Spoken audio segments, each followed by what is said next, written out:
Akkam jirtu hordoftoota Raadii Food chaanaalii akkam jirtanii amma viidiyoo haaraa qabadheen dhufee jira. Warri haarawaa taatanii baga nagaan dhuftanii subscribe godhaa maatii koo ta'aa. Amma hinnaadha qabadhee dhufeen jira. Hinnaan akkaataa itti dibatanii faayidaa hinnaadha. Hinnaan baay'ee faayidaa guddaa qaba. Shaayii nan qaba. Shaayii danfisee shaayii sirriitti dhiquu bifa isaa gurraachachuu qaba. Amma shaayii dhiqoo OA jedhee OA keessa odoo sirriitti hin bayne laaffisnaanii dhadhaa holiinii akkamitti akka dibatamu faayidaa hinnaan qabu baay'ee baheessaadha. Mataa buqqa'uu fi nama arrii qabuufis baay'ee halluullee ni bareechisallee sammuufis gaariidha. Nama mataa isaa buwwaafatuu fi mataan dhukkubuu yoo dibattan baay'ee bareedaadha, laalaadha. Dhugumatti ni argitanii faayidaa isaa. Amma dhadhaa holiin yoo dibattan baay'ee baheessa. Yeroo baay'ee dhadhaa holiin ji'a tokko keessatti yookaan ji'a lama keessa yeroo tokko yoo dibattan baay'ee baheessaadha. Amma haguma mataa keessaniitiin baay'inni isaa yoo mataan nama garii haphiidha. Mataa yabbuu ta'e baay'istanii itti godhattanii dhugaan isiniin jedha baay'ee faayidaa guddaa qaba. Hinnaanii dhadhaa holiin dibadhaadha.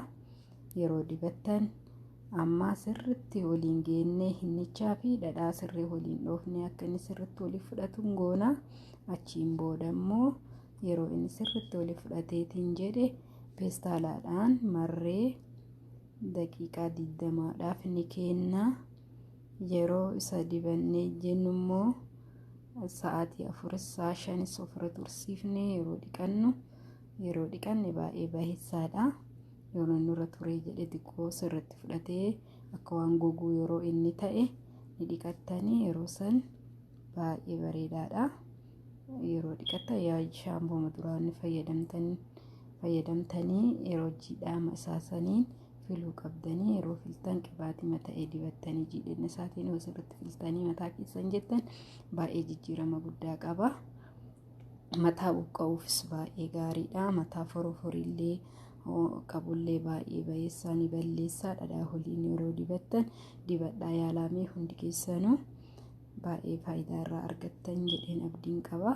Anis waan jijjiirama argeedhaa fi yeroo ammaa ji'a tokko keessatti yeroo tokko dibattanii baay'ee gaariidha. Mataa keessaniifis faayidaa sammuu keessaniifis baay'ee gaariidha.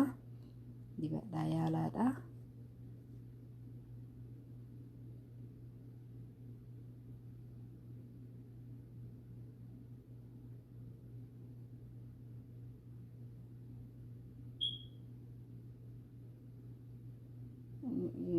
Yeroo dibattan dammoo mataa yeroo dhiqattan awwala isa of keessaa dhiqaa baasaa odoo shaampoo ittiin godhin isa hodhixanii inni qulqullaa inni bahee jedhe shaampoo dibadhaatii dhiqadhaadha. Akkasitti baay'eedha dafeesiin keessaa yeroo inni bahee jedhe achitti yoo dibattanii jettan baay'ee bareedaadha. Nagaan naa tura hundi keessanuu bakka jirtanitti hamma viidiyoo haarawaan dhufutti nagaatti nageenyi rabbi isinirra haa jiraatu. Nagaatti naa tura.